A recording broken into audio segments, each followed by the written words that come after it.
จุดสูงสุดเลยเอฟซีแต่ข่อยมาข้างทวิตเดอร์นี่นะแต่บ่ฮู้ว่าตัวนี้ด่านยังอันนี้เนาะนี่เห็นบ่ส้มขึ้นมานี่จะเห็นเบิดเลยเนาะทิวทัศน์อ๋อสวยงามมะลิผู้ทุกคนเลย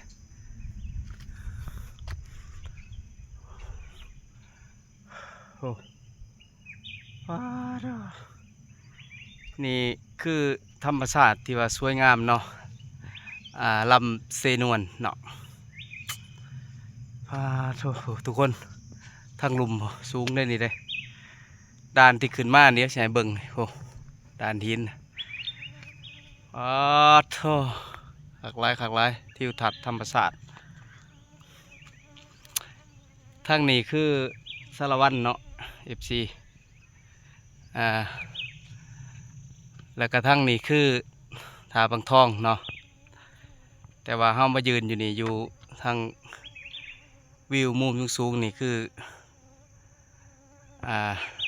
ทางนี้คือสารวัตรทางหลังข้าพเจ้านี่อ่า